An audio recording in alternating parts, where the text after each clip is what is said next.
Tema hari ini tentang Yakub bergulat dengan Tuhan. Ya. Kejadian 32 ayat yang ke-28.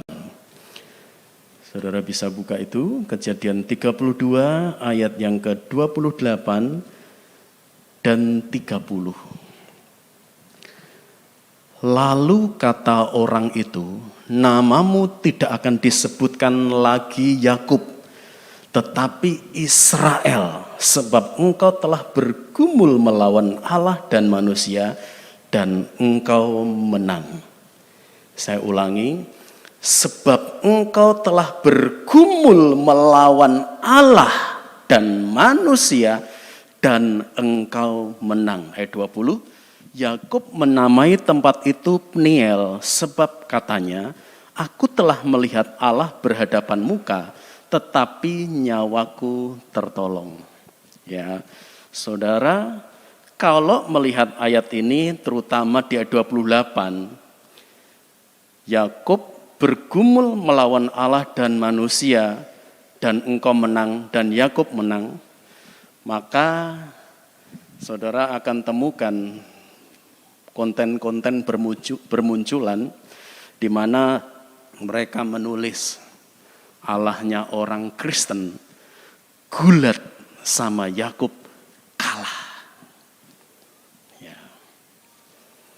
Pertanyaannya, kalau saudara ditanya, loh ayat ini ngomong gitu loh. Sebab engkau ayat 28 telah bergumul melawan Allah dan manusia dan engkau menang. Allah kok kalah? Ya. Kok Yakub menang? Ini kan aneh. Ya. Kira-kira bagaimana saudara menjelaskan hal ini? Ya. Saudara, saya mau kasih note dulu, catatan untuk saudara melihat kita arahnya kemana. Ya. Yaitu bahwa Allah sedang mengajarkan arti sebuah pergumulan doa. Ya, itu dulu saudara kasih catat. Ya. Supaya nanti ketika saya menjelaskan, saudara nangkep. Karena memang tidak bisa lewat LCD ya. Allah sedang mengajarkan arti sebuah pergumulan doa. Nah, peristiwa ini munculnya dari mana? Kita harus flashback, melihat histori 20 tahun yang lalu. 20 tahun yang lalu sebelum peristiwa ini ada, Yakub bergumul, 20 tahun sebelumnya, itu Yakub sudah menipu Esau. Dengan hak kesulungan dan berkatnya Esau. Ya, dia tipu juga bapaknya, ngaku Esau, menggunakan baju dari kulit domba. Duh, suara-suara Yakub kok tubuhnya tubuh Esau, ya aku Esau. Singkat cerita, Yakub sudah menipu bapaknya, menipu Esau, dan akhirnya Esau berkata dia mau habisi Yakub karena hak kesulungannya dicuri dengan cara ditipu. Yakub lari ke Padan Aram, kepada pamannya yang bernama Laban, dan dia jatuh cinta dengan anaknya yang bernama Rahel. Kamu kerja 7 tahun, oke 7 tahun kerja. Saat pernikahan, dituker dengan Lea. Besoknya baru tahu, loh kenapa kok Lea? Loh pantasnya itu yang tertua dulu yang menikah, enggak boleh yang muda. Tapi aku jatuh cintanya dengan adiknya. Ya sudah, habiskan dulu masa pernikahan selama seminggu, 7 hari dengan Lea. Setelah itu tak kasih Rahel, tapi dengan syarat kamu harus kerja lagi 7 tahun. Jadi guru sekolah minggu jangan salah cerita ya. Ya jangan salah cerita bahwa karena dapat Lea, Yakub harus kerja dulu 7 tahun baru dapat Rahel, itu salah. Ya.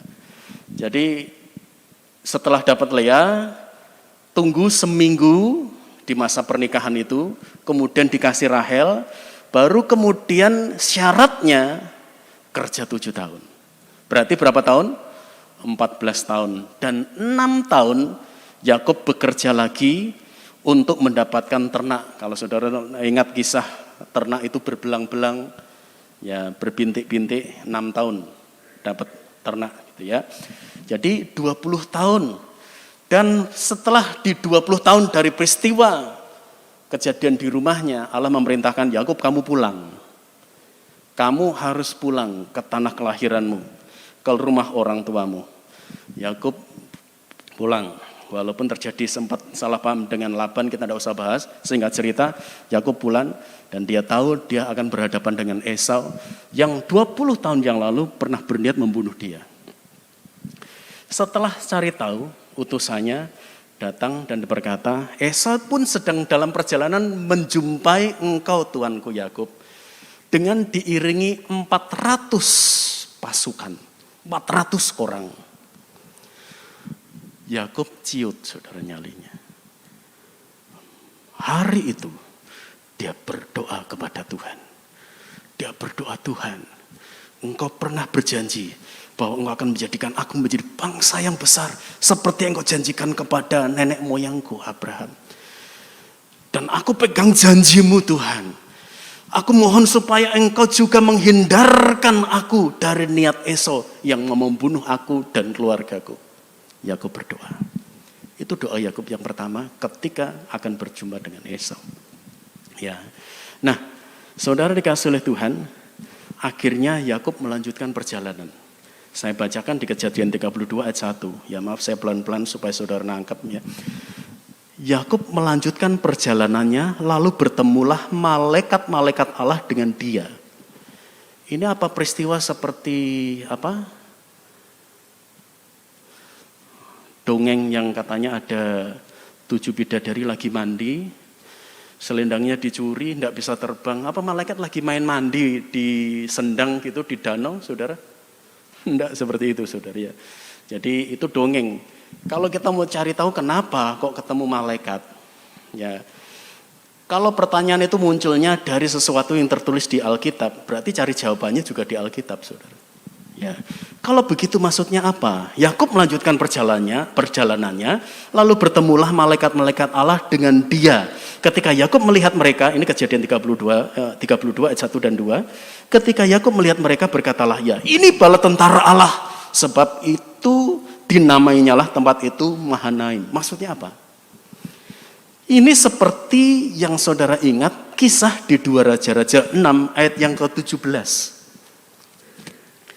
Kisah ketika abdi Allah Elisa, abdi Nabi Elisa membuka jendela, kaget pagi itu, karena apa? Rumah mereka sudah dikepung dengan tentara Aram. Maka di dalam 2 Raja-Raja 6 ayat 17 selalu berdoalah Elisa, ya Tuhan, bukalah kiranya matanya, supaya ia melihat. Maka Tuhan membuka mata bujang itu, sehingga ia melihat tampaklah gunung itu penuh dengan kuda, dan kereta berapi sekeliling Elisa. Jadi saat itu Elisa berkata, yang menyertai kita lebih banyak. Mana? Bujangnya berkata, bukakan matanya Tuhan. Akhirnya bujangnya melihat bahwa pasukan kereta berapi, pasukannya Allah, tentara Allah, malaikat dengan kereta berapi itu jumlahnya lebih banyak dari pasukan orang Aram yang sedang mengepung mereka. Itulah yang dilihat oleh Yakub di Mahanaim. Untuk menunjukkan bahwa ketika Yakub berdoa meminta penyertaan Allah, di dalam doanya, ketika dia melanjutkan perjalanan, Yakub dibukakan matanya untuk melihat tentara Allah. Cuma saat itu Yakub belum nangkep pesan Tuhan itu. Makanya dia pikir malaikat itu hanya ada di Mahanaim. Di sini aku ketemu malaikat Allah. Padahal Allah sedang menunjukkan bahwa lihat ketika engkau berdoa, aku menunjukkan penyertaanku dengan pasukan malaikat yang mengiringi perjalananmu. Ketika saudara berdoa, Tuhan sedang memerintahkan malaikatnya untuk menjaga hidup kita. Katakan amin. Saudara, itulah yang dilakukan oleh Tuhan. Dan akhirnya tetap saudara, kalau saudara baca di Kejadian 32 itu, ayat seterusnya, Yakub masih membagi dengan 2 pasukan. Saudara. Yakub masih ketakutan. Pesan Allah tentang pasukan malaikat yang dia temui Mahanaim belum sampai ke pemikiran dia. Ya. Makanya akhirnya Allah tanda kutip membuat sebuah skenario, saudara. Di zaman perjanjian lama, orang-orang kayak misalnya ketika berkuasa Roh Tuhan itu ditunjukkan dengan hal-hal yang fisik. Simpson ya bisa mengangkat ketika berkuasa Roh Tuhan. Ya. Bisa merobek mulut singa, Daud, kemudian dan yang lainnya, saudara. Akan dinyatakan dalam hal-hal yang fisik. Kenapa? Pikiran mereka belum menangkap secara luas. Abraham aja menangkap tentang arti percaya, sampai dia dijuluki bapak orang percaya, butuh waktu yang panjang, saudara. 25 tahun masa penantian itu. Ya. Nah, akhirnya Allah membuat sebuah skenario supaya Yakub mengerti makna sebuah pergumulan. Ini loh, kalau engkau bergumul itu kayak gini. Ya. Malam itu, saudara, tidak dicatat siapa yang memulai, tapi yang jelas kalau itu skenarionya Allah, berarti Allah yang membuat akhirnya ada seseorang yang bergulat dengan Yakub. Ya. Seseorang yang bergulat dengan Yakub, ya memang saudara, Allah banyak menyatakan dirinya lewat pribadi dalam bentuk malaikat dan sebagainya. Ya. Malam itu Yakub bergulat dengan seseorang. Dan itu skenarionya Allah. Ya. Dan ayat 24, Kejadian 32, ayat 24 sampai 25, lalu tinggallah Yakub seorang diri dan seorang laki-laki bergulat dengan dia sampai fajar menyingsing. Bergulat sampai fajar menyingsing. Ya. Kemudian ketika orang itu melihat bahwa ia tidak dapat mengalahkannya, kenapa tidak dapat mengalahkan? Saudara, Yakub ini menggunakan kekuatan fisiknya luar biasa. Maka dikatakan ia memukul sendi pangkal paha Yakub sehingga sendi pangkal paha itu terpelecak ketika ia bergulat dengan orang itu. Sebenarnya catatan bahwa ia tidak dapat mengalahkannya itu bukan soal mengalahkan fisiknya, saudara. Sekali lagi kasih tanda petik untuk kita tahu bahwa Allah sedang mengajarkan sebuah arti dari sebuah pergumulan doa. Ya. Dan Allah harus menggambarkan secara visual kepada Yakub tentang artinya pergumulan itu apa. Makanya ada skenario pergulatan untuk supaya Yakub ngerti. Ketika pergulatan itu terjadi bukan pukul memukul loh, saudara. Ini bukan pukul-pukulan loh, saudara, babak benjut itu enggak. Bergulat. Jadi malaikat mau terbang enggak boleh. Ya. Tetapi dikatakan ketika orang itu melihat bahwa ia tidak dapat mengalahkannya, kenapa dikatakan ia memukul sendi pangkal paha Yakub? Ya, ini sebenarnya ada pesan rohani yang Allah ingin sampaikan lewat peristiwa ini. Kenapa? Karena pergulatan itu Yakub lewati dengan menggunakan kekuatan fisiknya,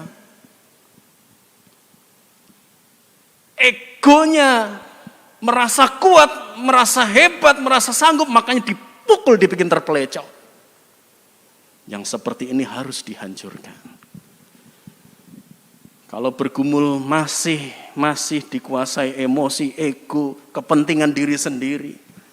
Ya, makanya malaikat lihat ini masih egonya ini masih menang ini. Ya. Karakternya yang mau menang sendiri ini masih menang ini, ya.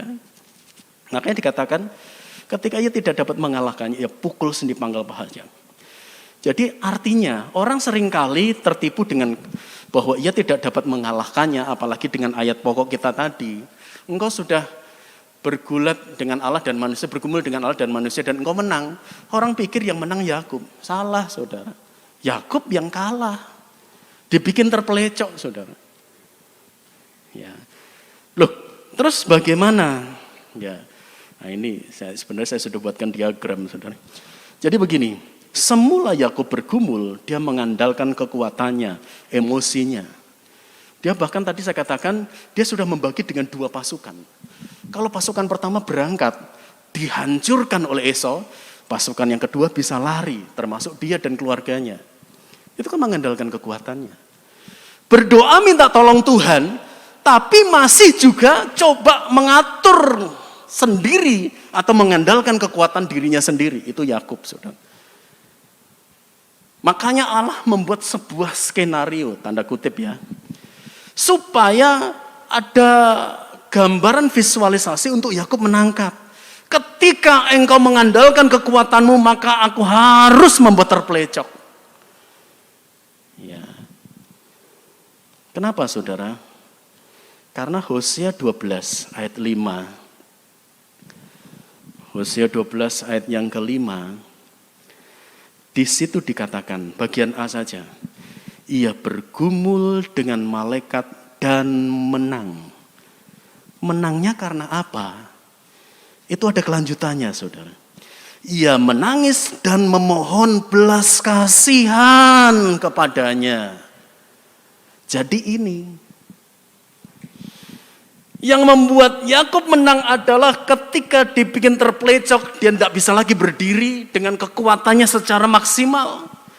Yang dia bisa lakukan adalah dia tetap rangkul itu. Aku tidak akan melepaskan engkau kalau aku tidak engkau berkati. Ya. Dan saat itu dia tidak lagi dengan kekuatannya. Tidak. Seperti itu seolah-olah kan saudara. Tidak akan tak lepaskan. Itu tadinya seperti itu. Tapi begitu dibikin terpelecok, dia tahu dia tidak punya kekuatan lagi. Dia merengek, saudara.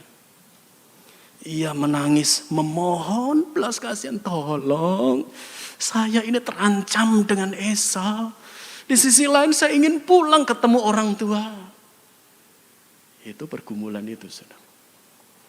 Ya, ia menangis dan memohon belas kasihan. Makanya Yakub memegang kuat-kuat, tetapi saat itu yang sekarang ini dengan permohonan belas kasihan dari Tuhan. Dengan menangis, Tuhan tolong. Ya. Gambaran visualisasi. Jadi ini bukan berarti Yakub minta berkat kepada malaikat, enggak. Ya, memang saya pakai istilah ada skenario Tuhan tuh saudara pahami.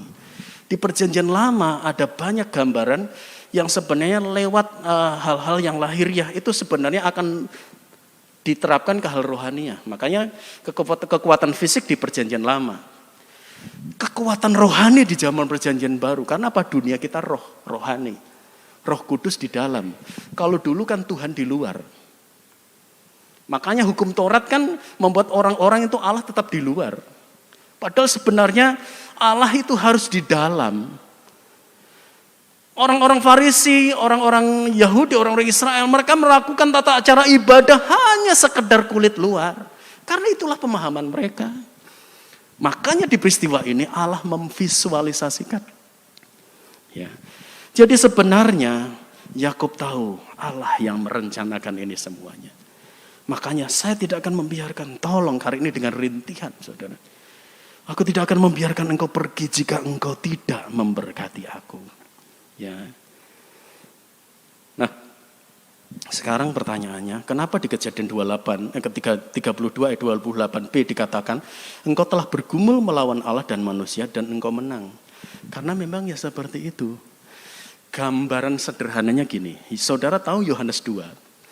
Yohanes 2 itu peristiwa tentang pesta perjamuan di Kana. Kalau saudara baca dari ayat 1 dan seterusnya, maka saudara tahu akhirnya Maria, ibu Yesus datang kepada Yesus. Mereka kehabisan anggur loh. Mereka kehabisan anggur. Yesus berkata apa? Ibu, mau apa engkau? Waktuku belum tiba. Maria ngomong apa? Oh gitu ya? Enggak, saudara. Langsung datang ke pelayan. Apa yang dikatakan Yesus, lakukan. Padahal waktu Tuhan belum tiba. Artinya apa? Tetaplah bergumul sampai fajar menyingsing. Tetaplah percaya dan beriman walaupun Tuhan bilang waktuku belum tiba. Itu arti sebuah pergumulan. Tetap berkata, yang Tuhan perintahkan saya akan tetap lakukan. Saya tidak akan pernah melepaskan pergumulan saya. kalau Tuhan tidak memberkati. Amin saudara? Amin saudara? Ya, jadi itu artinya saudara. Jadi kita tidak akan salah memahami itu. Jadi kesimpulannya adalah jika ada pergumulan berdoalah, tetapi jangan andalkan kekuatan kita. Jika Tuhan belum jawab, tetaplah bergumul seperti Yakub bergumul sampai fajar menyingsing. Yakub tidak melepaskan malaikat yang membawa otoritas Tuhan di situ sebelum dia diberkati. Kita pun jangan berhenti bergumul sebelum doa kita dijawab oleh Tuhan. Ya. Jadi pemahaman kita bisa dapatkan adalah bergumullah sampai kita melunakkan hati Tuhan. Saudara boleh ketik di Alkitab saudara.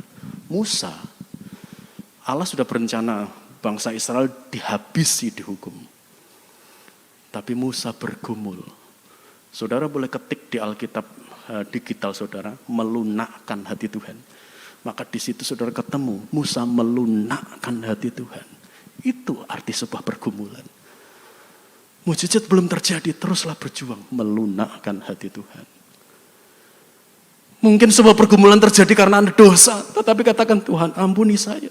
Tuhan belum melakukan sesuatu, Tuhan memang saya sedang salah ini, ampuni. Mari melunakkan hati Tuhan. Waktuku belum tiba, saya akan tetap bergumul. Saya tidak akan lepaskan kalau engkau tidak memberkati saya. Kali ini tidak lagi dengan kekuatannya sendiri Yakub, tetapi dengan air mata, dengan minta belas kasihan, tolong berkati saya. Saya tutup di Amsal 16 ayat 7. Jikalau Tuhan berkenan kepada jalan seseorang, maka musuh orang itu pun didamaikannya dengan dia. Terjadi kan? Akhirnya ketika Yakub bertemu dengan Esau, dia sujud 7 kali. Ya, perhatikan waktu itu belum ada hukum yang mengatur untuk sujud kepada orang. Makanya kan setelah waktu zaman Mordekai, orang-orang sujud atau zaman Sadrah Mesah Abednego itu berbeda. Disuruh nyembah patung, disuruh nyembah raja, enggak mau. Ya, tapi yang dilakukan Yakub, hukum itu belum ada. Ya. Nah, makanya saudara dikasih oleh Tuhan, ketika Yakub mulai menangkap tuntunan Tuhan, Tuhan mulai berkenan dengan jalan hidupnya. Esau itu yang mungkin bisa jadi punya rencana dengan 400 orang itu sudah pasti. Tetapi ketika dia melihat Yakub, Tuhan menjawab pergumulan doanya. Esau justru yang lari, memeluk, mencium Yakub, mereka berdua bertangis-tangisan. Saudara, ada yang mustahil di hadapan saudara? Bergulatlah, bergumullah, dan katakan aku tidak akan selesai dalam pergumulan sebelum Tuhan menjawab doa. Jangan menyerah, jangan putus asa, tetaplah berjuang. Maka Tuhan akan campur tangan dalam segala perkara. Kita akan sama-sama satu dalam doa kita. Kita akan menyembah Tuhan.